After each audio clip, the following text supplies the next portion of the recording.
ഞാൻ രേവതി നക്ഷത്രത്തെക്കുറിച്ചും ഭരണി നക്ഷത്രത്തെക്കുറിച്ചും ബാക്കി പറയാനുണ്ട്. രേവതി നക്ഷത്രത്തെക്കുറിച്ച് പറയുമ്പോൾ രേവതി നക്ഷത്രത്തിലെ ഭരണി നക്ഷത്രക്കാർ അതുതന്നെ കല്യാണം നടന്നിട്ടില്ലെങ്കിൽ ആ കല്യാണം ആവശ്യമുണ്ടോ എന്ന് ചിന്തിക്കണം. കാരണം നമസ്കാരം, ചില ദിവസങ്ങൾ ദുഃഖപൂർണമാണ്, കേൾക്കുന്നതും ദുഃഖപൂരിതമായിട്ടുള്ള കാര്യങ്ങളാണ്. ഏതെങ്കിലും മരണം നടക്കുന്നതിന് മുമ്പ് ചില ദുർലക്ഷണങ്ങൾ കാണും.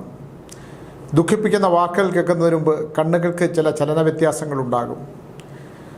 അമ്മൂമ്മയോടൊപ്പം കുട്ടിക്കാലത്ത് കഴിഞ്ഞ കാലത്ത് അമ്മൂമ്മ പറയും, എന്നെ കുട്ടാന്നാണ് വിളിക്കുന്നത്. എടാ കുട്ട, വലത് കണ്ണ് വല്ലാതെ തുടിക്കുന്നുണ്ട്, എന്താണ് വരാൻ പോകണമെന്ന് അറിഞ്ഞുകൂടടാ എന്ന് പറയും. എനിക്ക് കുട്ടിക്കാലത്ത് അത് മനസ്സിലായില്ല. ഒരു 5-6-7 വയസ്സ് വരെ അമ്മൂമ്മയുടെ കൂടെ ഉണ്ടായിരുന്നതാണ്, അച്ഛൻ്റെ മരണശേഷവും കുറച്ച് കാലവും. ഇപ്പോൾ വളർന്നപ്പോൾ ലക്ഷണശാസ്ത്രവും ആത്മീയമായ ചില കാര്യങ്ങളും തിരിച്ചറിഞ്ഞപ്പോൾ ഇതിനൊക്കെ കാരണങ്ങളുണ്ടെന്ന് മനസ്സിലായി. ഞാനിത് പറയാനുള്ളതിന് കാരണം 2 ദിവസം മുമ്പ് 24 ചാനലിലെ നമ്മൾ തമ്മിൽ എന്ന പ്രോഗ്രാമിനകത്ത് പങ്കെടുത്തു. നമ്മളൊക്കെ സ്വാമിമാരെല്ലാം അന്ധവിശ്വാസങ്ങൾ പടർത്തുന്നവരാണെങ്കിൽ സമൂഹത്തെ നശിപ്പിക്കുന്നവരാണെന്നും പ്രേതബാധകളെക്കുറിച്ച് പറഞ്ഞ് സമൂഹത്തെ ഇല്ലാതാക്കുന്നതും മനുഷ്യൻ്റെ മനസ്സില്ലാതാക്കുന്നവരും ഞങ്ങളെയൊക്കെ ഉടൻ തന്നെ വിലങ്ങിട്ട് ജയിലറുകളിൽ കൊണ്ടുപോകുന്നതൊക്കെ ആധുനിക ശാസ്ത്രത്തിൻ്റെ വക്താക്കൾ ഇന്ന് വാദോരാതെ സംസാരിച്ചു. അവരൊക്കെ മനസ്സിലാക്കേണ്ട ഒരു കാര്യമുണ്ട്. ഇവരൊക്കെ ചെയ്യുന്ന മരുന്നിൻ്റെ പേരിൽ മരുന്ന് കൊടുത്ത് മെഡിക്കൽ സ്റ്റോറിൽ നിന്ന് വരെ മരുന്നിന് കമ്മീഷൻ മേടിക്കുന്ന ഡോക്ടർ. ഈ കാലത്ത് ഡയബറ്റിക്കിൻ്റെ ഒരു ഡോക്ടറെ ഞാൻ വളരെ മുമ്പേ അറിയാം.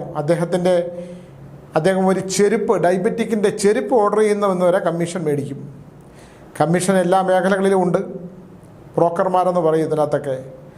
ആധുനിക സയൻസ് പഠിച്ച മികച്ച നല്ല ഡോക്ടർമാർ നമുക്കുണ്ട്, ഇല്ലേ? മികച്ച ഡോക്ടർമാർ, ത്യാഗമായിട്ട് ജീവിതം ത്യാഗപൂർണമായിട്ട് രോഗികൾക്ക് വേണ്ടി ജീവിക്കുന്ന മനുഷ്യരുണ്ട്. സ്വന്തം ജീവിതം പണയം വെച്ചിട്ടുള്ള RCCയിലുണ്ടായിരുന്ന കൃഷ്ണൻ നായർ സാറിനെ പോലുള്ള എത്രയോ വലിയ ഡോക്ടേഴ്സ്മാരുണ്ട്. ഇന്നലെ ആ പരിപാടിയിൽ പങ്കെടുത്ത 24 ന്യൂസിൽ പങ്കെടുത്ത ചില ഡോക്ടേഴ്സ് എന്ന് അവകാശപ്പെടുന്ന ചിലർ ആത്മീയതയെ മുഴുവൻ, ഹൈന്ദവ ആത്മീയതയെ മുഴുവൻ ആക്ഷേപിച്ചുകൊണ്ട് പഠിച്ചു വെച്ച ചില കാര്യങ്ങൾ, ഈജിപ്ഷ്യൻ സംസ്കാരത്തിൻ്റെ ഭാഗമായിട്ടുള്ളവർ, ബ്രിട്ടീഷുകാർ പഠിച്ചു വെച്ച കുറേ പുസ്തകങ്ങൾ, ആധുനിക സയൻസിൻ്റെ കുറേ നിഗമനങ്ങളെല്ലാം കാണാതെ പഠിച്ചു വെച്ചുകൊണ്ട് മനുഷ്യൻ്റെ തലച്ചോറിലുണ്ടാകുന്ന രാസപ്രവർത്തനത്തിൻ്റെ വ്യതിയാനമാണ് പ്രേതബാധകളെന്നും ലൈറ്റിൻ്റെ പ്രകാശം വന്നു കഴിഞ്ഞാൽ പ്രേതബാധകളൊക്കെ ഇല്ലാതായെന്നും അതിൽ ചിലരൊക്കെ എല്ലാ ദിവസങ്ങളിലും എല്ലാ പരിപാടികളിലും പങ്കെടുത്തുകൊണ്ട് ആത്മീയതയുടെ പേരിൽ കാണിക്കുന്ന ആത്മീയതയാണ്, ഈ ആത്മീയത മുഴുവൻ ചൂഷണമാണെന്ന് കാണിച്ചുകൊണ്ട് ചാനലുകൾ, യൂട്യൂബ് ചാനലുകളിൽ വന്നിരുന്ന് യൂട്യൂബ് ചാനലുകളിൽ പണം ഉണ്ടാക്കി ജീവിക്കുന്ന സ്വാമിയും സന്യാസിയും എല്ലാവരും മേശവർ, എല്ലാ മേഖലകളിലും ഞാൻ കഴിഞ്ഞ ദിവസം ഒരു ഡോക്ടറെക്കുറിച്ച് പറഞ്ഞില്ലേ, കലാമൂർത്തി റോഡിലൂടെ ഒരു ഡോക്ടറെക്കുറിച്ച്. അദ്ദേഹത്തിന് പ്രമേഹവുമായിട്ട് ഒരു ബന്ധമില്ല, അതിൻ്റെ ചികിത്സയ്ക്കും പാടില്ല. അദ്ദേഹം ഈ പ്രമേഹത്തിൻ്റെ ഒരു മരുന്ന് 12,000 രൂപയ്ക്ക് ഒരു മാസത്തെ മരുന്ന് ഒരു പ്രാവശ്യം എടുക്കുന്നതിന് മേടിക്കുകയും ദന്ത ഡോക്ടറുടെ എന്തോ ഒരു സർട്ടിഫിക്കറ്റേ പുള്ളിക്കുള്ളൂ. അത് നഗരത്തിൻ്റെ ഒഴിഞ്ഞ കോണിൽ വന്നിരുന്ന് ലക്ഷക്കണക്കിന് ഉണ്ടാക്കുന്നൊരു ഡോക്ടറെ കുറിച്ച് ഞാൻ പറഞ്ഞില്ലേ. ഞാൻ എല്ലാ ഡോക്ടർമാരും മോശമാണെന്നല്ല പറയുന്നത്. ഡോക്ടറെ സമൂഹം ആദരിക്കുകയും ബഹുമാനിക്കുകയും ദൈവത്തിൻ്റെ പ്രതിപുരുഷന്മാരായിട്ട് കാണേണ്ടവരാണ്. പക്ഷേ ഇന്നലെ ആ പ്രോഗ്രാം കഴിഞ്ഞതിന് ശേഷം 2 ദിവസം രാത്രി ഒരുപാട് പേര് എന്നെ വിളിച്ചു, സ്വാമി എന്തിനാണ് ഈ പരിപാടിക്ക് പോയത്. പക്ഷെ ഞാനത് പറയാനുള്ളത് പറഞ്ഞു. ആൾക്കാരെ അടച്ചാക്ഷേപിക്കുന്ന വിധത്തിൽ ഹൈന്ദവ ആത്മീയാചാര്യന്മാർ മുഴുവൻ, ഹൈന്ദവതയിൽ നിൽക്കുന്നവർ മുഴുവൻ തന്നെ ജനങ്ങളെ പറ്റിച്ചും വഞ്ചിച്ചും ജീവിക്കുന്നവരാണെന്നും ഞാൻ പ്രേതപുസ്തകങ്ങൾ ഒരുപാട് പ്രേതാനുഭവങ്ങളുള്ള ആളാണ്. പ്രേതപുസ്തകങ്ങൾ അത് ഇവരെ ബോധ്യപ്പെടുത്തേണ്ട കാര്യമില്ല, സമൂഹത്തെ ബോധ്യപ്പെടുത്തേണ്ട കാര്യമില്ല. മരണാനന്തര ജീവിതത്തിനെ കുറിച്ചിട്ടുള്ള ഒരുപാട് അനുഭവങ്ങളുള്ള ഒരാളാണ്. അത് ആരെയും ബോധ്യപ്പെടുത്തി ജീവിക്കേണ്ട ആവശ്യമൊന്നുമില്ല. പക്ഷേ ഞാനത് ആ അനുഭവങ്ങൾ വിശ്വസിക്കുന്നവർക്ക് വിശ്വസിക്കാം, വിശ്വസിക്കാത്തവർക്ക് വിശ്വസിക്കേണ്ട ആവശ്യമില്ല. എൻ്റെ അടുത്ത് വരുന്ന ആയിരക്കണക്കിന് 10,000-കണക്കിന് ആൾക്കാർക്ക് ബോധ്യപ്പെടുത്തിയിട്ടുള്ള കാര്യങ്ങളാണ്. ഞങ്ങൾ അതിനെക്കുറിച്ച് സംസാരിക്കുന്നത്. ഇതൊന്നും അന്ധവിശ്വാസങ്ങളാണോ എന്ന് ചോദിച്ചാൽ ഈ പറയുന്ന പലരും തലയെ മുണ്ടിട്ടുകൊണ്ട് വന്ന് സ്വാമി എനിക്ക് വീട്ടിൽ ഇങ്ങനൊരു പ്രശ്നമുണ്ടെന്ന് പറഞ്ഞ അറിവുകളും നമുക്ക് നല്ല പോലെ ഉണ്ട്. ഞാനിത് പറഞ്ഞു എന്നുള്ളതേ ഉള്ളൂ. എല്ലാ മേഖലകളിലും തന്നെ ഇത്തരത്തിലുള്ള ഒരുപാട് കാര്യങ്ങൾ നിലനിൽക്കുമ്പോൾ തന്നെ മനുഷ്യൻ അറിയാതെ കടന്നു പോകുന്ന വഴികളിലൂടെ ഉള്ള ഒരു സംഭവമാണ് ഞാൻ പറയുന്നത്. രാവിലെ ഞാൻ മുകളിലത്തെ നിലയിൽ താഴോട്ടിറങ്ങി വരുമ്പോൾ ടീച്ചർ അതിദുഃഖിതയായിട്ട് പൊട്ടിക്കരയുന്ന ഒരു കാഴ്ചയാണ് കണ്ടത്. അപ്പോൾ ടീച്ചർ അങ്ങനെ കരയാറില്ല, ഭയങ്കര മനക്കരുത്തുള്ള ഒരു പെൺകുട്ടിയായിട്ടാണ് എനിക്ക് എപ്പോഴും തോന്നിയിട്ടുള്ളത്. എനിക്ക് തന്നെ ഞാൻ ചിലപ്പോൾ എൻ്റെ ശക്തി ചോർന്നു പോകുമ്പോൾ ടീച്ചറെ ധൈര്യം തരുന്ന ഒരാളാണ്. അപ്പം ഞാൻ ചോദിച്ചു എന്താണ് എന്ന് ചോദിച്ചപ്പോൾ ഒരു ആൻറ്റി മരിച്ചു പോയതായിട്ട് പറഞ്ഞു. ഞാൻ കല്യാണം കഴിക്കുന്ന സ്ഥലത്ത് 10-12 വർഷങ്ങൾക്ക് മുമ്പ് ടീച്ചർ വിവാഹിതയായിരുന്നില്ല, ഞാൻ വിവാഹിതനായിരുന്നു. അപ്പോൾ ഞാൻ ഡൈവോഴ്സ് ചെയ്ത് നിൽക്കുന്ന കാലഘട്ടമാണ്. അപ്പോൾ ടീച്ചറിൻ്റെ കൂടെ എല്ലാം തന്നെ സുഹൃത്തുക്കളായിട്ട് ഉണ്ടായിരുന്നതെല്ലാം ഒരു 50-60 വയസ്സ് പ്രായമുള്ള, 60-65 വയസ്സ് പ്രായമുള്ള, വാർദ്ധക്യമെന്ന് പറയാൻ പറ്റില്ല, പക്ഷേ എന്നോ സൗന്ദര്യമുണ്ടായിരുന്ന, എന്നാൽ ഇപ്പോഴും ആ സൗന്ദര്യം നശിച്ചു പോകാത്ത ചില അമ്മമാരെയാണ് എനിക്ക് കാണാൻ കഴിഞ്ഞത്. ടീച്ചറുടെ സൗഹൃദങ്ങളെല്ലാം അവരുമായിട്ടായിരുന്നു. എന്നെ വിവാഹം കഴിക്കുന്ന കാര്യത്തിലൊക്കെ അവർ ടീച്ചറെ വിവാഹം വേണ്ട എന്ന് പറഞ്ഞ് ജീവിക്കുമ്പോൾ, വിവാഹം വേണ്ട എന്ന് പറഞ്ഞ് മാറി നിൽക്കുമ്പോഴൊക്കെ തന്നെ ടീച്ചറും അമ്മയും മാത്രമേ ഉണ്ടായിരുന്നുള്ളൂ. വിവാഹം കഴിക്കണമെന്നും ടീച്ചറുടെ ജീവിതത്തിൽ ഒരു നല്ല പുരുഷൻ വരണം എന്ന് പ്രാർത്ഥിച്ചിരുന്നവരുമാണ്. നല്ല പുരുഷനാണോ എന്നൊക്കെ ചോദിച്ചാൽ അതിന് ഉത്തരം ഞാനല്ലോ പറയേണ്ടത്. എന്തായാലും എന്നെ സംബന്ധിച്ചിടത്തോളം ഞാൻ സമാധാനവും ശാന്തിയുമായിട്ട് ജീവിക്കുന്നൊരു കാലഘട്ടമാണ്. നല്ല പുരുഷൻ എന്ന് പറയുന്നത് മദ്യപിക്കാത്തതും സ്ത്രീബന്ധങ്ങളില്ലാത്തതും അല്ലെങ്കിൽ സാമ്പത്തിക ബാധ്യത ഇല്ലാത്തതോ അല്ലെങ്കിൽ സ്ത്രീയെ പീഡിപ്പിക്കുന്നതോ ഒക്കെ ആണല്ലോ. അല്ല, അങ്ങനെയുള്ള പുരുഷന്മാരാണ് മോശം പുരുഷന്മാരും. സമാധാനമായിട്ട് ജീവിക്കുന്നവരും പെണ്ണിൻ്റെ മനസ്സറിഞ്ഞ് ജീവിക്കുന്നവരും നല്ല പുരുഷന്മാരാണെന്നൊക്കെയാണല്ലോ സങ്കല്പം. എന്തായാലും ഞാൻ അറിഞ്ഞുകൊണ്ട്, ഞാൻ ഇത്തിരി കോപാകുലനായിട്ടൊക്കെ സംസാരിക്കുമെങ്കിൽ പോലും ഞാനങ്ങനൊരു മോശം പുരുഷനായിട്ട് എനിക്ക് തോന്നിയിട്ടില്ല. ഇപ്പോൾ ആരോഗ്യ പ്രശ്നങ്ങളൊക്കെ കലശലായിട്ടുണ്ട്. കണ്ണിന് മൊബൈലൊന്നും നോക്കാനുള്ള യാതൊരു നിവൃത്തിയില്ല. കണ്ണിന് നല്ല പ്രശ്നമുണ്ട്. അവൻ്റെ പുസ്തകങ്ങളൊക്കെ എഴുതാനൊക്കെ ഉള്ള ബുദ്ധിമുട്ടുകളൊക്കെ ഉണ്ട്. അതിങ്ങനെ മാറി വരുന്നതേ ഉള്ളൂ. മൊബൈൽ നോക്കാനേ പറ്റില്ല. അപ്പോൾ ഇങ്ങനെയൊക്കെ കാര്യങ്ങളുണ്ട്. അപ്പോൾ അന്വേഷിച്ചപ്പോഴാണ് ഏറ്റവും അടുപ്പമുണ്ടായിരുന്ന ഒരു അമ്മ, ഒരു സുഹൃത്ത്, ടീച്ചറിൻ്റെ സുഹൃത്ത് മരണപ്പെട്ടു. എല്ലാ മരണവും തന്നെ വേദനകൾ തന്നെയാണ്. എല്ലാ മരണവും വേർപാടുകൾ. ഞാൻ ഒരിക്കലും ദീർഘകാലം ജീവിക്കുമെന്ന് ആഗ്രഹിക്കുന്ന ഒരാളല്ല. എല്ലാവരും ഇന്ന് കാണുന്നവരെ നാളെ കാണുമെന്ന് വിചാരിക്കുന്ന ആളുമല്ല. ഇപ്പോൾ നമ്മൾ കാണുന്നു എന്ന് മാത്രമേ നമുക്ക് ചിന്തിക്കാൻ പറ്റൂ. നമ്മളെല്ലാവരും അങ്ങനെ വേണം ചിന്തിക്കാൻ. 10 വർഷം കഴിഞ്ഞ് കാണാം, 20 വർഷം കഴിഞ്ഞ് നമുക്ക് ലൈഫ് ഇൻഷുറൻസിൽ നിന്ന് നമുക്ക് ഇത്ര ലക്ഷം രൂപ കിട്ടും, അപ്പോൾ നമുക്ക് ഇന്നതൊക്കെ ചെയ്യാം എന്നൊക്കെ വിചാരിക്കുന്നതൊക്കെ അബദ്ധമാണെന്ന് വിചാരിക്കുന്ന ഒരാളാണ് ഞാൻ. നമ്മളിപ്പോൾ ജീവിച്ചിരിക്കുന്നു. ഹൃദയത്തിൻ്റെ ചലനം എപ്പോൾ വേണമെങ്കിലും നിലയ്ക്കാം, എപ്പോൾ വേണമെങ്കിലും നമുക്കൊരു അപകടമുണ്ടാകാം, എപ്പോൾ വേണമെങ്കിലും നമ്മുടെ ജീവിതം അവസാനിക്കാം. ഇങ്ങനെയൊക്കെയുള്ള ഒരുപാട് കാര്യങ്ങളുണ്ട്. എന്തായാലും അതുകൊണ്ട് ഞാൻ എപ്പോഴും ഇത്തരം കാര്യങ്ങളെക്കുറിച്ച് ഞാൻ ടീച്ചറിനോട് പറയുമ്പോൾ ടീച്ചർ എന്നെ നിരുത്സാഹപ്പെടുത്തും. സ്വാമി, അങ്ങനെ ചിന്തിക്കേണ്ട ആവശ്യമില്ല. ഞാൻ മരണത്തെക്കുറിച്ച് എപ്പോഴും ചിന്തിക്കും. ഓരോരുത്തർ, എനിക്കറിയാവുന്ന നിരവധി പേർ ഈ ഭൂമിയിൽ നിന്ന് പോയിട്ടുണ്ട്. പക്ഷേ ദുഷ്ടപ്രവൃത്തി ചെയ്ത മനുഷ്യരെ ഒരുപാട് വേദനിപ്പിക്കുന്നവർ ഇപ്പോഴും ജീവിച്ചിരിക്കുന്നു. ദൈവം അങ്ങനെയാണ്. ദുഷ്ടനെ പന പോലെ വളർത്തും. അവൻ്റെ പതനം അവൻ്റെ മക്കളിലൂടെയാണെന്ന് ബൈബിളിൽ പറഞ്ഞിട്ടുണ്ട്. അവൻ്റെ അത് പന പോലെ വളർത്തും. ദുഷ്ടന്മാരെ പന പോലെ വളർത്തുക തന്നെ ചെയ്യും. ഒരുപാട് ദുഷ്ടന്മാർ ഈ സമൂഹത്തിൽ പന പോലെ വളരുന്നു എന്നതിൻ്റെ എൻ്റെ മുമ്പിൽ ഒരുപാട് തെളിവുകളുണ്ട്. ഞാൻ അവരെ കാണാറുമുണ്ട്. ഞാൻ പിന്തിരിഞ്ഞ് നടക്കാറുമുണ്ട്.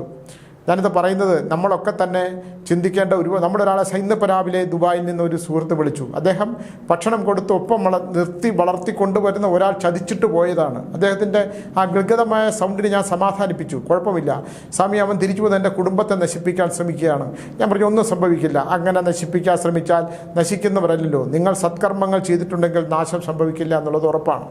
ഞാനിതിലേക്ക് തിരിച്ചു വന്നാൽ ആ മരണത്തെക്കുറിച്ച് പറഞ്ഞാൽ, ഞാനൊരിക്കൽ ആ അമ്മയെ പരിചയപ്പെട്ടു. ഇന്ന് മരണപ്പെട്ടു പോയ അവരുടെ ഒരു വീടുമായിട്ട് ഞാനൊരിക്കൽ അവരുമായിട്ട് യാത്ര ചെയ്യുമായിരുന്നു. അവരൊരു ഉയർന്ന തലത്തിൽ ജോലി ചെയ്തിരുന്ന ഉദ്യോഗസ്ഥയായിരുന്നു.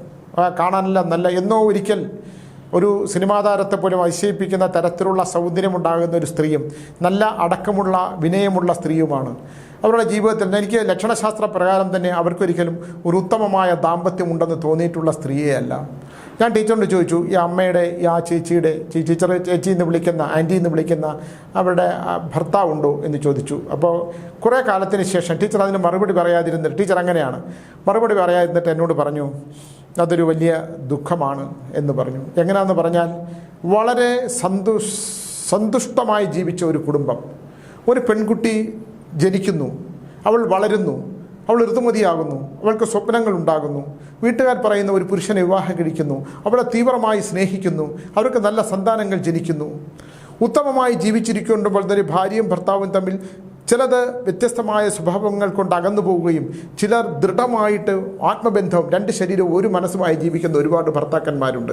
പക്ഷേ പൂർവ്വജന്മ ദോഷം, എപ്പോഴും ഞാൻ പൂർവ്വജന്മത്തെക്കുറിച്ച് പറയും, പൂർവ്വജന്മ ദോഷം കൊണ്ടാകാം ഒരു വിരക്തി വരും ഒരാൾക്ക്.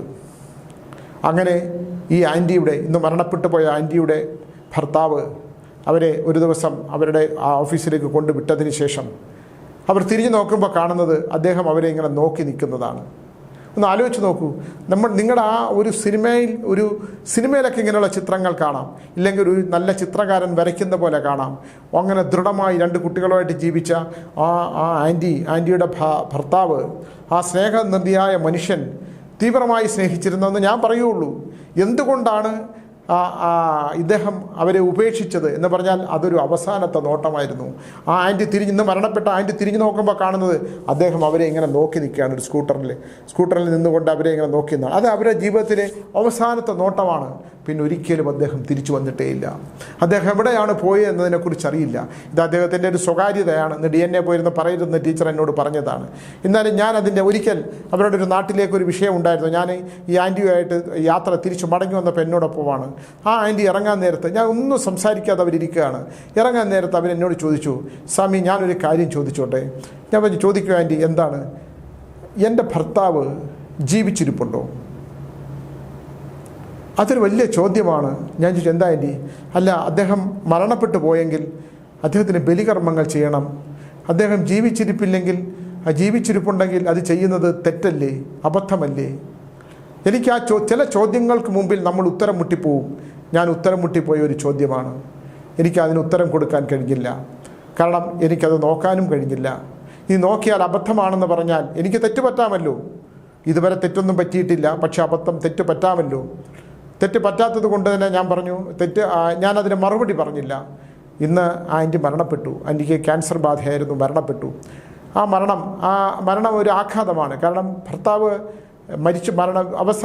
തന്നെ ഓഫീസിലേക്ക് കൊണ്ടുവിട്ടിട്ട് തന്നെ നോക്കിയിട്ട് എങ്ങോട്ടോ പോയി മറിഞ്ഞ ഭർത്താവ്, ഒരിക്കൽ പോലും അയാൾ ജീവിച്ചിരിപ്പുണ്ടോ മരിച്ചോ എന്നറിയാത്ത ഭാര്യ, സ്നേഹിച്ചു പോയി അദ്ദേഹത്തെക്കുറിച്ച് ഓർത്തോർത്ത് ജീവിതത്തിൻ്റെ നല്ല ദിനങ്ങൾ മുഴുവൻ, ആ യൗവനം മുഴുവൻ കഴിഞ്ഞു പോയ ആ സ്ത്രീയെ അവരെ വളർത്തി, രണ്ട് നല്ല മക്കളെ വളർത്തി വലുതാക്കി.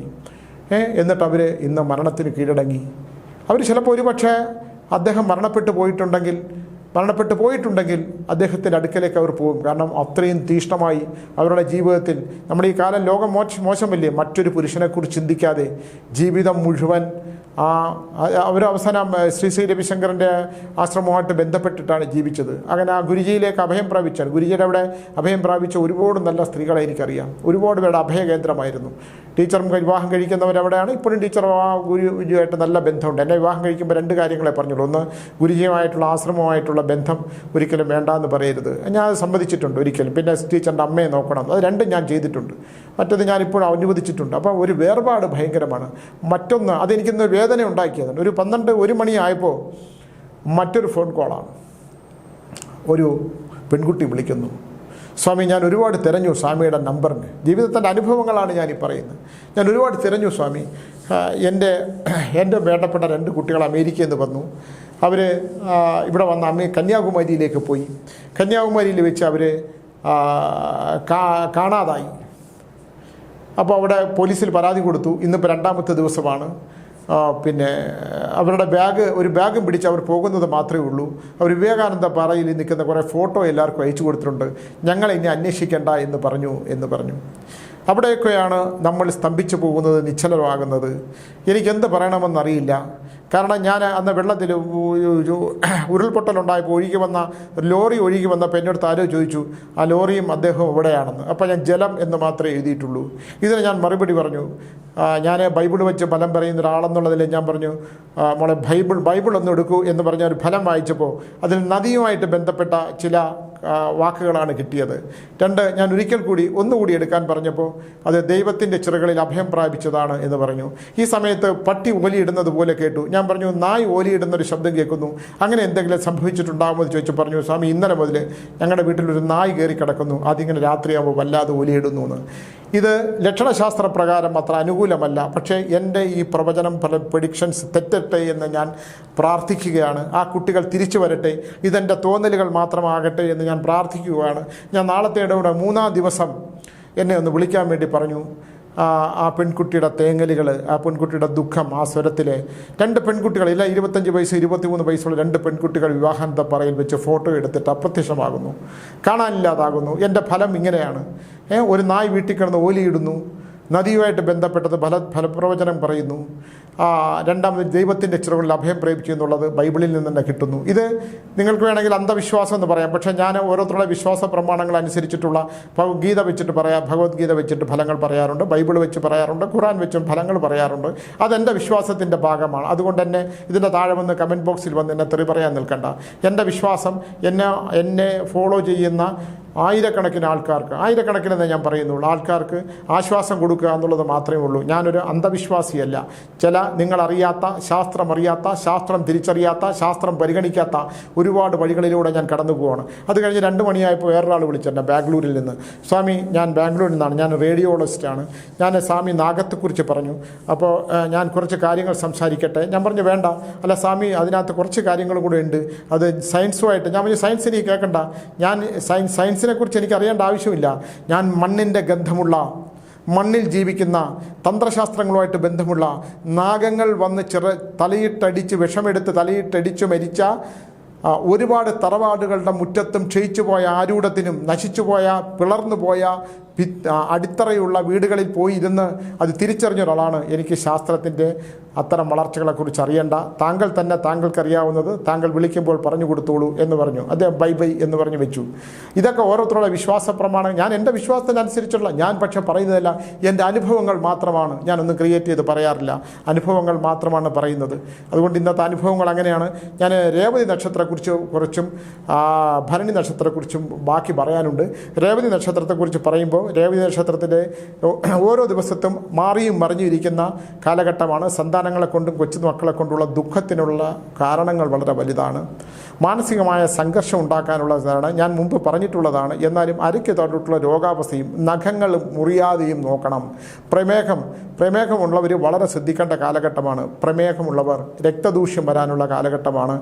ചെവിക്കും കഴുത്തിനുമുള്ള രോഗാവസ്ഥയ്ക്കുള്ള കാലഘട്ടമാണ്. പക്ഷേ നല്ല കാലമുള്ള ഒരു ലെയറിലൂടെ നിങ്ങൾക്ക് സുഗന്ധങ്ങളായിട്ടുള്ള ഒരു ലക്ഷണമുണ്ട്. എന്ന് പറഞ്ഞാൽ ഇതിനെയൊക്കെ അതിജീവിക്കാവുന്ന ദൈവികമായിട്ടുള്ള അനുഗ്രഹവും കൂടെ വരുന്നത് കൊണ്ട് തന്നെ ഒരുപാട് മാറ്റങ്ങൾ ഉണ്ടാകാം. അതുകൊണ്ട് സന്ധ്യയ്ക്ക് ഒരു വിളക്ക് കത്തിച്ച് വയ്ക്കുന്നതും പിന്നെ ലളിതശാസ്ത്രനാമം വായിക്കുന്നതും വളരെ നല്ലതായിരിക്കും. കൃഷ്ണതുളസി ഉണ്ടെങ്കിൽ വൈകുന്നേരം കിടക്കുന്നതിന് മുമ്പ് കൃഷ്ണതുളസി ഇട്ട് പിന്നെ ഇളം ചൂടുവെള്ളത്തിൽ കൃഷ്ണതുളസി ഇട്ടിട്ട് തിളപ്പിച്ച് കുളിക്കുന്നതും ഒരു നുള്ള മഞ്ഞപ്പൊടിയും ഒരു കല്ലുപ്പും കൂടെ ഇടുന്നത് വളരെ നല്ലതായിരിക്കും. രേവതി നക്ഷത്രത്തിനെ സൂക്ഷിക്കേണ്ട കാലഘട്ടമാണ്. പക്ഷേ നിങ്ങളെ ദൈവം അനുഗ്രഹിക്കുന്ന ഒരവസ്ഥയുണ്ട്. പക്ഷേ മനസ്സിൻ്റെ ദുഃഖം മാറത്തില്ല. ഓരോ വിഭിന്നമായ മനസ്സിൻ്റെ ദുഃഖം മാറാത്തൊരു അവസ്ഥയുണ്ട്. ഭരണി നക്ഷത്രമാണെങ്കിലും അത് തന്നെ. ഭരണി നക്ഷത്രത്തിന് ഒരു സ്ഥിരമായ ചിന്തയുണ്ടാകാത്തൊരവസ്ഥയും കൂടെ ഇതിനകത്ത് കാണുന്നുണ്ട്. സ്ഥായിയായ ഒരു ഭാവമില്ലാത്ത, എവിടെയെങ്കിലും ജോലി ചെയ്യുന്നുണ്ടെങ്കിൽ അതിന് സ്ഥായിയായ ഭാവമില്ലാത്തൊരവസ്ഥയുണ്ട്. അപ്പോൾ ഭരണി നക്ഷത്രക്കാർ അതുതന്നെ കല്യാണം നടന്നിട്ടില്ലെങ്കിൽ ആ കല്യാണം ആവശ്യമുണ്ടോ എന്ന് ചിന്തിക്കണം. കാരണം ഭരണി നക്ഷത്രക്കാരുടെ സ്ത്രീകളുമായിട്ടുള്ള സൗഹൃദം കൊണ്ടുള്ള ദോഷദുരിതങ്ങളുടെ ഒരു കാലഘട്ടമാണുള്ളത്. അത് 30 ദിവസം കഴിഞ്ഞാണ് അതിൻ്റെ കൃത്യമായിട്ടൊരു ഫലം പറയാൻ പറ്റുള്ളൂ. ഏതെങ്കിലും പെൺകുട്ടികളായിട്ട് സൗഹൃദമുണ്ടെങ്കിൽ ആ സൗഹൃദത്തിന് നാശം സംഭവിക്കാനുള്ള ഒരു കാലഘട്ടമുണ്ട്. വളരെ ശ്രദ്ധിക്കേണ്ട ഒരു കാലഘട്ടമാണ്. വളരെ ഭരണി നക്ഷത്രക്കാർ സ്ത്രീ സൗഹൃദങ്ങൾക്ക് ദോഷം ഉണ്ടാകുന്ന കാലഘട്ടമാണ്. ജാതക പരിവിധി പ്രകാരം ദേവതി നക്ഷത്രത്തിനും ഭരണി നക്ഷത്രത്തിനും നല്ല കാലങ്ങളൊക്കെ ഉണ്ട് എന്നില്ലാന്ന് പറയുന്നില്ല. പക്ഷേ അത് നമ്മൾ സൂക്ഷിക്കുമ്പം എപ്പോഴും നമ്മൾ ശ്രദ്ധിക്കേണ്ട ഒരു കാര്യം, എല്ലാ നക്ഷത്രങ്ങളുടെ ഒപ്പം തന്നെ എല്ലാ നക്ഷത്രങ്ങളുടെയും ഗുണകരമായ അവസ്ഥയിലൂടെ തന്നെ ഒരു ദൈവത്തിനോടൊപ്പം പിശാചും സഞ്ചരിക്കുന്ന പോലെയാണ്. ലക്ഷണശാസ്ത്രം എടുക്കുമ്പോഴത്തേക്ക് കാണുന്ന ചില കാര്യങ്ങളൊക്കെ ആണ്. ഈ വാഹനം, രേവതി നക്ഷത്രം വളരെ സൂക്ഷിക്കണം. വാഹനം സന്താനങ്ങളുമായിട്ടുള്ള വഴക്കൂടുന്നത്, സന്താനങ്ങൾ കൊച്ചുമക്കളുമായിട്ട് വഴക്കൂടുന്നത്, കട്ടിലിൽ നിന്ന് ഇറങ്ങുമ്പോൾ സൂക്ഷിക്കണം. ഒരു വീഴ്ചയുടെ കാലഘട്ടമുണ്ട്. ഈ കറണ്ട് ഷോക്കടിക്കാനുള്ളത്, അഗ്നിബാധ ഉണ്ടാകാനുള്ളൊരു സമയമുണ്ട്. ഈ രേവതി നക്ഷത്രത്തിനുണ്ട് നല്ല പോലുള്ളത്. അതുകൊണ്ട് അത് സൂക്ഷിക്കേണ്ട കാലഘട്ടമാണ്. 30 ദിവസം കഴിഞ്ഞിട്ടുള്ള ഫലങ്ങൾ, ഞാൻ 90 ദിവസം വരെയുള്ള ഫലം നോക്കണ്ടെന്ന് പറയുമ്പോൾ ഓരോ 30 ദിവസം ഫലം മാറ്റി പറയാനുള്ള ഒരു ലക്ഷണം കിട്ടിയിട്ടുണ്ട്. അത് ഉത്തമത്തിലാണെങ്കിൽ നോക്കി പറയാം. എനിക്ക് എത്ര ദിവസം എങ്ങനെ വന്നിരുന്ന് പറയാൻ പറ്റും എന്നുള്ളതിനെക്കുറിച്ച് എനിക്ക് നല്ല ധാരണയൊന്നുമില്ല. എല്ലാ ദിവസവും നോക്കാനും പറ്റില്ല. കാരണം നല്ല തലവേദന വരും ഓരോന്ന് കഴിയുമ്പോഴത്തേക്ക്. ഓരോ ഫലങ്ങൾ പറഞ്ഞ് കഴിയുമ്പോഴത്തുണ്ടാകുന്ന മാറ്റം ഉണ്ടാകുന്നുണ്ട്. ഈ നക്ഷത്രക്കാർ രേവതി, ഞാൻ എല്ലാ നക്ഷത്രങ്ങളും ഒന്നുകൂടെ നോക്കണം. കാർത്തിക രോഹിണിയും തിരുവാതിര തിരുവോണവും രേവതിയും ഭരണിയും ഒക്കെ ഞാൻ പറഞ്ഞിട്ടുണ്ട്. വൃശ്ചിക രാശിക്കാരുടെ ഫലം ഞാൻ പറഞ്ഞു. വിഷാംശം തൊടുന്ന കാര്യം, എനിക്ക് ഇന്നലെ ഏറ്റവും എന്നെ ഒരുപാട് തവണ പാമ്പ് കുത്തിയ ആനിയമ്മയാണോ എന്ന് എനിക്ക് അറിഞ്ഞുകൂടാ. ഞാൻ പോയി കുക്കിയിൽ സർപ്പസംസ്കാര പൂജ ചെയ്യാനായിട്ട് പറഞ്ഞിരുന്നു. അപ്പോൾ ചെയ്തിട്ട് എന്നെ മെനിഞ്ഞാന്ന് വിളിച്ചിട്ട് എൻ്റെ അടുത്ത് പറഞ്ഞു, സ്വാമി എന്നെ പാമ്പൊന്നും ഒരുപാട് തവണ പാമ്പ് കുത്തിയതാണ്. ഞാൻ പറഞ്ഞു, സർപ്പസംസ്കാര പൂജ ചെയ്തുകൊണ്ട് പാമ്പൊന്നും കൊത്തത്തില്ല. അതെന്തായാലും അത് സർപ്പത്തിനെ കൊടുത്തില്ലോ, അതുകൊണ്ട് ദോഷമൊന്നും ഉണ്ടാവില്ല എന്ന്. ഇന്നലെ പാമ്പുകൾ ഒരുപാടത്തിനെ കുത്തി. ആനിയമ്മ ഇന്നലെ എന്നെ വിളിച്ചില്ല. അല്ലെങ്കിൽ ആഴ്ചയിലൊരിക്കൽ വിളിക്കുകയാണ്. ഇനി വല്ല അബദ്ധത്തിലും പുല്ല് വെട്ടാനെങ്ങനെ ഇറങ്ങി പോകുന്നതാണ്, മുറ്റത്തെങ്ങനെ ഇറങ്ങി ഇതപ്പോൾ കൊത്തിയോ എന്നുള്ളത് എനിക്കറിയത്തില്ല. പക്ഷേ ഞാനത് ഓർത്ത് കിടന്നുകൊണ്ട് അറിയുന്നില്ല ആനിയമ്മയെ പാമ്പ് കുത്തിയതായിട്ട് എനിക്കിങ്ങനെ തോന്നി. ആനിയമ്മ ഇത് കേൾക്കണമെങ്കിൽ എന്നെ ഒന്ന് വിളിക്കണം. കാരണം ആനിയമ്മയെ കൊത്തുന്നത്, എല്ലാ പാമ്പും കൊല്ലാനാണ് കൊത്തുന്നത്, ആനിയമ്മയ്ക്ക് ജീവൻ കൊടുക്കാനാണ് കൊത്തുന്നത്. അതാണ് ആനിയമ്മയുടെ ശരീരത്തിലുള്ള അത്ര പുണ്യം ചെയ്ത സ്ത്രീയാണ്. ഇടയ്ക്കിടയ്ക്ക് എന്നെ വിളിച്ചു നോക്കിയ, സ്വാമി ഞാൻ കുറച്ച് പൈസ അയച്ചു തരട്ടെ. ഞാൻ പറഞ്ഞു, വേണ്ട, ആവശ്യമില്ല. എന്നെങ്കിലും ആവശ്യം വരുമ്പോൾ ഞാൻ ആനിയമ്മയുടെ ഒന്ന് മേടിച്ചോളാം എന്ന് പറയും. അപ്പോൾ എന്നെ ഇന്നലെ വിളിച്ചില്ല. ആനിയമ്മ ഇത് കേൾക്കുകയാണെങ്കിൽ എൻ്റെ അടുത്ത് പറയണം, ഒരുപാട് തവണ പാമ്പ് കൊത്തിയതാണ്. ഞാൻ ആനിയമ്മയുടെ ഒരു ഇൻ്റർവ്യൂ ഇതിനകത്ത് കൊടുത്തതുമാണ്. അപ്പോൾ ഇന്നലെ എന്നെ വിളിച്ചില്ല. ഞാനിങ്ങനെ പാമ്പ് കൊത്തുന്നതായിട്ട്, ആനിയമ്മയെ പാമ്പ് കൊത്തുന്നതായിട്ട് സ്വപ്നം കണ്ടു. ഞാനങ്ങനെ കാണുന്നതല്ല. അപ്പോൾ കൊത്തിയിട്ടില്ലെങ്കിൽ എന്നെ ഒന്ന് വിളിക്കണം. കൊത്തിയാൽ തന്നെ അത് ദോഷകരമാവില്ല, അത് മൃത്യുവല്ല എന്നുള്ളത് ഞാൻ ഇന്നലെ രാത്രി മനസ്സിലാക്കി. അപ്പോൾ അത് ശക്തിയാണ് എന്നുള്ളത് പറയുകയാണ്. മൃത്യുവൊക്കെ നമുക്ക് ആവശ്യമുള്ള സമയത്ത് ദൈവം വിളിക്കുമ്പോൾ പൊക്കോട്ടെ. പാമ്പ് കൊത്തുന്നത്, പാമ്പിൻ്റെ വിഷം ഏറ്റവും ഉത്തമമാണ്. പാമ്പിൻ്റെ വിഷം ഞാൻ പാമ്പിൻ്റെ വിഷം തന്നെയാണ് എടുക്കുന്നത്. ശാസ്ത്രം പലതും പറയും. എന്നെ തെറി പറയുന്ന ഒരുപാട് പേരുണ്ട്. എന്നാലും ഞാൻ അതിനേക്കാൾ മനുഷ്യൻ്റെ ദുഃഖങ്ങളും ദുരിതങ്ങളും അവൻ്റെ വിഷമങ്ങളും ഒക്കെ പറയുള്ളൂ. നക്ഷത്രങ്ങളെ ഗ്രഹിക്കുമ്പോൾ, ഈശ്വര, ഈ നക്ഷത്രക്കാർക്ക് ഇങ്ങനെ ദോഷം വരാൻ പോവുകയാണല്ലോ, ഞാനിത് പറയണമോ എന്ന് ഞാൻ ടീച്ചറിനോട് പറഞ്ഞു, ടീച്ചറെ ഞാൻ ഈ നക്ഷത്രം പറയുമ്പോൾ ഇതാ ഇങ്ങനെയൊക്കെയുള്ള ദോഷങ്ങൾ കാണണോ? ഞാൻ പറയുമ്പോൾ സ്വാമി പറഞ്ഞു, അത് പറയൂ, അതിൻ്റെ പരിഹാരം കൂടെ. പക്ഷേ പരിഹാരങ്ങൾ പലതിനും വളരെ കുറവാണ്. ക്ഷേത്ര പരിഹാരങ്ങളിൽ വലുതായിട്ട് ഞാൻ വിശ്വസിക്കുന്നില്ല. അതെന്താണെന്ന് എനിക്ക് അറിഞ്ഞുകൂടാ. ക്ഷേത്ര പരിഹാരങ്ങൾ ചെയ്യുന്നവർ അത്ര ഉത്തമത്തിൽ ചെയ്യുന്നതായിട്ട് എനിക്ക് അറിഞ്ഞുകൂടാ. പക്ഷേ ആറ്റുകാൽ ക്ഷേത്രത്തിൽ ഭയങ്കര ശക്തിയായിട്ട് എനിക്ക് തോന്നിയിട്ടുണ്ട്. ആറ്റുകാൽ ക്ഷേത്രത്തിലെ ദർശനങ്ങൾ വളരെ നല്ലതാണ് തിരുവനന്തപുരത്ത്. അതുകൊണ്ട് സ്ത്രീകൾ ഒന്ന് കരഞ്ഞ് പ്രാർത്ഥിച്ചാൽ, ആറ്റുകാലമ്മയ്ക്ക് നിങ്ങൾ പ്രാർത്ഥിക്കണം. ആറ്റുകാലമ്മയുടെ അവിടെ ഒന്ന് എന്തുകൊണ്ടെന്ന് എനിക്ക്, ഞാൻ കരിക്കൽ ക്ഷേത്രത്തിൻ്റെ ആളാണ്. ഞാൻ എന്നാലും ഈ ടീച്ചർ ആറ്റുകാൽ ക്ഷേത്രത്തിൻ്റെ ആളാണ്. ഞാൻ അവിടെ പോകുമ്പം നിങ്ങളൊരു നേർച്ചയെങ്കിലും പറഞ്ഞ് ഒരു പൊങ്കാല ഇട്ടേക്കാം എന്ന് പറഞ്ഞാൽ പോലും മാറ്റം ഉണ്ടാകും. അതുകൊണ്ട് രേവതി നക്ഷത്രക്കാരും ഭരണി നക്ഷത്രക്കാരും ആറ്റുകാലമ്മയ്ക്ക് അടുത്ത പൊങ്കാലയ്ക്കെങ്കിലും ഒരു പൊങ്കാല പറയണം. തിരുവാതിര രോഹിണി നക്ഷത്രക്കാർ പറയണം. അത് ഇഷ്ടത്തിനനുസരിച്ച് പറയണം. കാർത്തിക രോഹിണി നക്ഷത്രക്കാർക്ക് ഉണ്ടാകുന്ന കാലഘട്ടം ഏറ്റവും ഉത്തമമായ കാലഘട്ടമാണെങ്കിൽ പോലും ദോഷദുരിതങ്ങളും കൂടെ നിങ്ങൾ ഒപ്പം സഞ്ചരിക്കുന്നവരാണ്. ഒരു വശത്തുകൂടെ എല്ലാ സൗഭാഗ്യങ്ങളും, മറ്റു എല്ലാ ദുരന്തങ്ങളും ഒരുമിച്ച് രണ്ടുപേരും സഞ്ചരിക്കുന്നതായതുകൊണ്ട് അതിങ്ങനെ നാഗഭണം, വിഷം, പാമ്പ് നഖം ഉണർത്തിയിരിക്കുന്ന പോലെയാണ് നക്ഷത്രങ്ങൾ. ഞാൻ രണ്ട് വശവും നോക്കുന്നതുകൊണ്ടാണ് ഈ പറയുന്നത്. അതുകൊണ്ട് എവിടെയെങ്കിലും നമ്മുടെ ശ്രദ്ധ ഒന്ന് പോയാൽ നമുക്ക് അപകടങ്ങളുണ്ടാവും. അതുകൊണ്ട് ഇത്തരം കാര്യങ്ങളൊന്നും ശ്രദ്ധിക്കണം. ഓം നമോ നാരായണായ, ഓം നമോ നാരായണ എന്നുള്ളത് 8 തവണയും ഓം നമ ശിവായ എന്നുള്ളത് 8 തവണയും ജപിച്ചിട്ട് കിടക്കുക. ഒരു ഉറങ്ങുന്നതിനൊരു അരമണിക്കൂർ മുമ്പ് മൊബൈലുമായിട്ടുള്ള എല്ലാ ബന്ധങ്ങളും മാറ്റി വെക്കണം. തലച്ചോറിന് ശാന്തി കൊടുക്കണം. നമ്മൾ മൊബൈൽ കണ്ടുകൊണ്ട് കിടന്നുറങ്ങിക്കഴിഞ്ഞാൽ ഹീറ്റ് കൂടുതലാവും, നമ്മുടെ തലച്ചോറിൻ്റെ ശാന്തി പോകും എന്ന് പറയുകയാണ്. അതുകൊണ്ട് ദൈവികമായിട്ടുള്ള ഒരു അനുഗ്രഹത്തിന് വേണ്ടിയിട്ടുള്ള ജപങ്ങളോടുകൂടി, സർപ്പമന്ത്രം എല്ലാവർക്കും ജപിക്കാൻ പറ്റില്ല. അത് എന്നെ നേരിട്ട് വന്ന് കാണുന്നവരടുത്ത് ഞാൻ ചില പരിഹാരക്രിയകൾ പറഞ്ഞിട്ട് ഞാനത് ചെയ്തു തരാം. പിതൃദോഷങ്ങളെക്കുറിച്ചുള്ള കാര്യങ്ങളൊക്കെ ഉണ്ട്. ഓരോ നക്ഷത്രങ്ങളെക്കുറിച്ചും ഞാൻ പഠിച്ച് പറയാൻ പറ്റും. പറയുന്ന നക്ഷത്രങ്ങളെക്കുറിച്ച് തന്നെ വീണ്ടും പറയും. എല്ലാ ആഴ്ചയിലും പറഞ്ഞ നക്ഷത്രങ്ങളെ ഒന്നുകൂടെ നോക്കാറുണ്ട്, എന്തെങ്കിലും അപകടകരമായ കാര്യങ്ങളുണ്ടോ എന്ന്. അപ്പോൾ എന്തായാലും വീണ്ടും കാണുന്നവരെ നന്ദി, നമസ്കാരം.